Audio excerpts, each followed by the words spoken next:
Hello.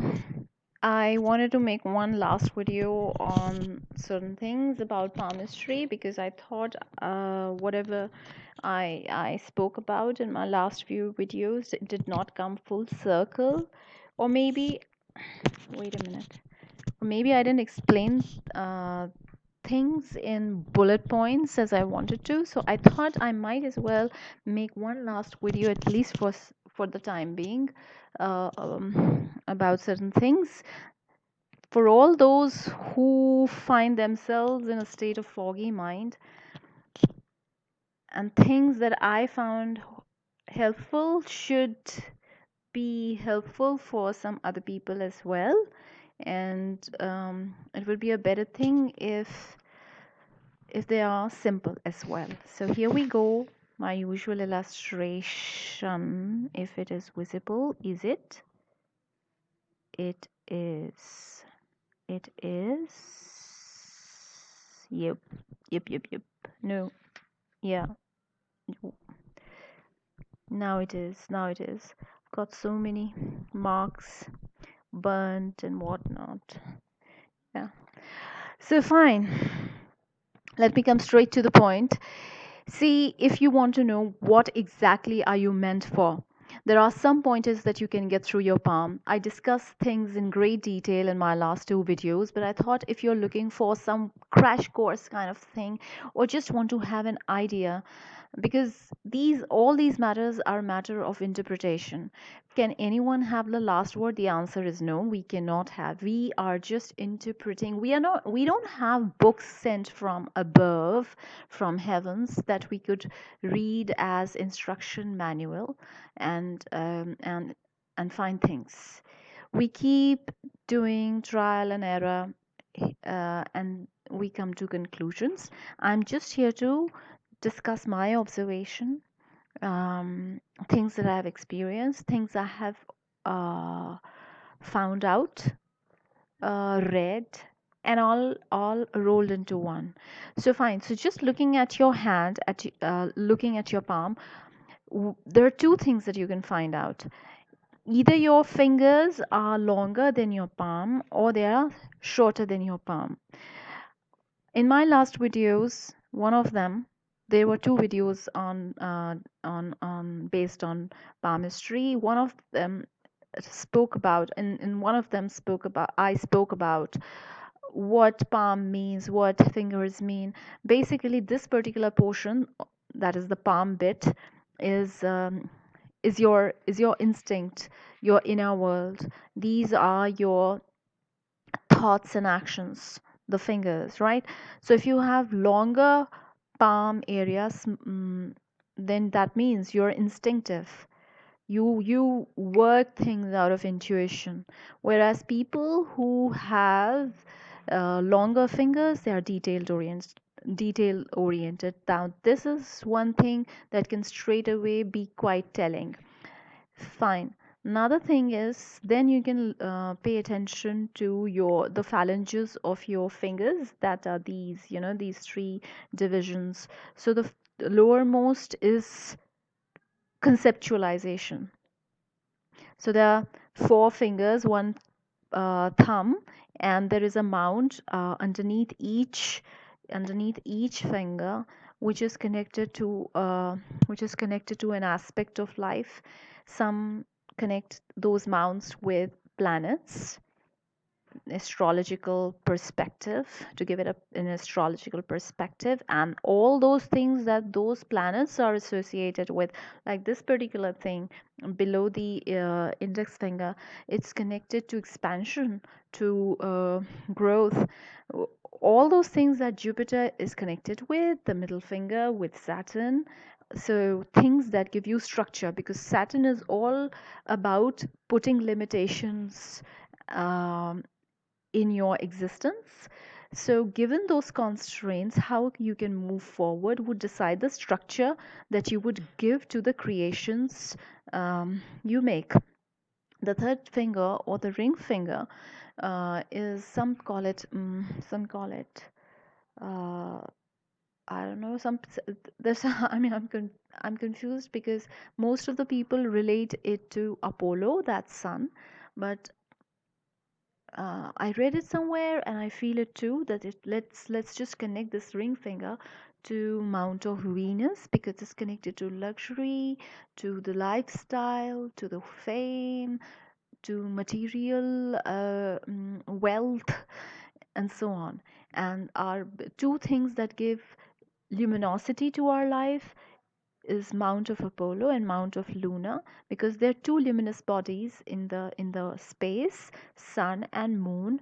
Moon gives us emotional intelligence, whereas sun gives us life force.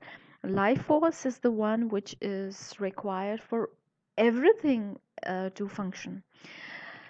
So, where was I? Yes, the lowermost phalange, like the lowermost phalange in our fingers, it talks about conceptualization of ideas or creating business models. So, if it is underneath your amount of Jupiter, so conceptualization of everything that's connected to growth, wisdom, expansion, and so on. And then the middle one is about execution of your ideas, the strategizing bit of your business model or your life model. And the final one, the finger tip, is the presentation. So sometimes, like in my own, okay, let me not give my own case. Sometimes one of these phalanges or two of these phalanges are smaller than the other, so you can find things out which one comes easier to you. So if, let's say, this one is smaller, the lowermost, so conceptualization in your life takes time, and if there are knots and bulges as well, so you get stuck. But if the finger is smooth and the phalanges are equally divided, things are rather in your favor. They're in your favor, right?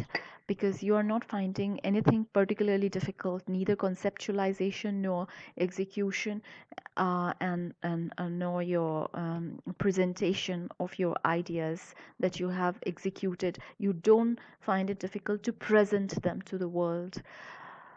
If you find vertical lines on these phalanges, or phalanx, as some people call it, things, there are people, there are circumstances in your favor, but some blockages would be shown through horizontal lines. The next thing that you got to pay attention to is your fingertips. If it is pointed, or if it is broad or wide, anything that's pointed. Have you made sketches uh, through a pointed uh, what do you call it, nib of a pen, and or a point sharp points of pencils? The creation is much better that way than a wide nibbed pen. So anything that's pointed or conical is more artistic in nature. Make sure not everything you how can you make sure, as in, it is better if everything is not very narrow and nibbly. I don't know whether nibbly is a right word or not, but then that is coming to my mind at the moment. I don't even know what it means. But I mean, it should not be too, stringy. Another word, I don't know what it means. But then, I mean, should be not be very thin, your fingers, because that would mean over emotionality. Okay, so pointed things are more artistic, more emotional in nature, whereas wide things are more practical. And if you have spatulate or fan like fingertips, then you're adventurous, you're taking in knowledge, uh, and then you're processing it. You're never saying no to new things in life. So all those people who had longer fingers, who were detailed oriented, if they have wide fingers, they are definitely going to do well in anything that's connected to execution of ideas that are more that involves more mathematics, calculation, um, number crunching. Okay, so, and if they have spatulate fingers or fan-like fingers, and their details, that the ones who are detailed oriented would be people people who are detail oriented as well as adventurous. So think of a profession for them. People who have who have detailed orientation of mind and adventurous as well. Uh, it could be about some scientific field where they are creating something ingenuous or original. This is something that is coming to my mind as they say, at top of my head. This is what is coming to my mind. So two things are clear: whether you are detailed oriented or you're intuitive. If you're intuitive, mm, and if you're intuitive or detailed oriented, your phalanges, the divisions of your fingers would tell you where exactly you get stuck: conceptualization, execution, or presentation. If everything falls into place, what exactly your fingertips will tell about yourself. Pointed means artistic or more emotional and more spiritual, yeah, and more broad and wide would tell you that you are more practical, reliable, trustworthy, into calculations, into adventure. um, yeah, so let's move on. Then you pay attention to the mounts. Mounts are are, let's say, they're short forms of mountain. So small little mountains in your palm. So this is your inner world, because as I already spoke about this, your palm talks about your inner world. So if your inner world tells you that you have a strong mount of Apollo, you have good life force. If you have a strong mount of Luna, you have a good emotional intelligence. And this is your mount of Jupiter, Saturn, Venus, Mercury. So whichever is more pronounced will tell you what will you excel in. But if you have, let's say this is your headline, the middle one. So just pay attention to heartline and headline as well. So if you have your headline moving towards your Mount of Mercury, you are into business. If it is moving towards Mount of Luna, it's steep.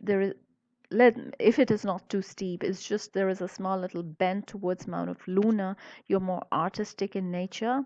And but if there is if there is a steep fall towards Mount of Luna, you got to control your emotions, because then you have a tendency to wallow in your emotions. All right, so let me talk about mounts.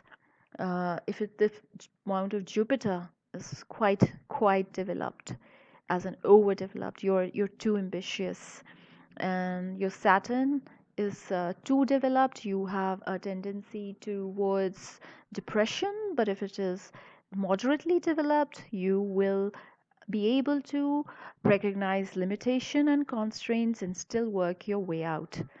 Um, Too developed amount of Venus, then you're too much into how you are projected into the world, your styles, your clothes, your wealth, etc. Mercury, communication. Too developed, crooked finger, you are a swindler, as they say, many people. But if you so I wouldn't like to use such a harsh word, but that's you can control it and things will get fine. So your wittiness, your sense of humor would take a crooked tilt by using them in the wrong direction. So make sure you don't become a fraud because of the gift that you have received from God's side to communicate well, to convince people. So all those people who want to go into business will have their headlines moving towards their Mount of Mercury, and um, and then see what kind of business you will excel at, if depending on the mounts that are developed. So if you have a developed Mount of Venus, all everything that's connected to luxury items, beauty items, um, yeah, and then Saturn. Saturn, agriculture. You're connected to Earth. Earth is tantamount to limitation, right? Earth, mining, sometimes menial labor. Jupiter, education, finance, spirituality, religion. Mars would mean army, army, government position, especially if your amount of Venus is also developed, then government services. So you got to pay attention to all those things. And if your amount of Luna is developed, just see where's your headline going. If it is going straight, so maybe there is emotional intelligence, but you're not too much into art. So you gotta combine things and find things out about yourself. And then finally, markings. Markings, you know what are markings, right? If things are vertical, things are going into your favor, you have support system. If there is a blockage, like the horizontal line, then there is a blockage of energy. And then what is next? Ridges. Ridges are your arches, your holes and loops, Shank Chakra. So even if your mount of Jupiter is developed, but you have a hole in or a chakra in your finger, uh, or a double loop, you'll get confused and stressed about what you must do, what will be the right most course of action for you. But if you have a loop or a shank, things are much easier. And all in all, in any case, in my last video, I discussed that if you have a hole, you tend to go into yourself to find deeper things in life. If those are concentric circles in connection to holes, you might be detached. But if it is a spiral hole, you're too focused, you're too sharp, you want to go into the eye of the tornado, find things out and come out. And if you have a loop plus, if you have a loop plus chakra in form of peacock hole, then you have a way with people. You are an excellent leader. And if you have too many loops, many more loops, than chakra or hole, then you have a way with people. You start things, you end things, there is a closure in things, right? And then arches is just bumps, it's a speed breakers. You have a linear kind of life. What have I written here? Wait a minute. After ridges, timelines, you know what it is. There are timelines decided. So by the time this headline, your fate line, if you have one, I don't. Many people don't. They are more into hard work. Nothing is given to them on the silver platter. So they've got to work hard. That's all right. It's more fun. So if by the time it reaches headline is as 30, 40, 35 years to 40 years, by the time it reaches your heart line, around 50 years, you can find those things on your own. But then this is how you decide the timeline. If there is your fate line is connected to your Mercury line, or a line that's touching Mercury, you're great at business, having your own business. And then of course you can find things out excuse me, through your horoscope also. So if you're into business, just pay attention to your second house, which would tell you what would be your how financially strong would be your family, how will be your connection with your family, immediate family. Seventh house, partnership. 10th house, what kind of support you'll get or lack of it from the government side. Sixth house, how would your health support you? I mean, those things, right? All right. So I guess I've pretty much covered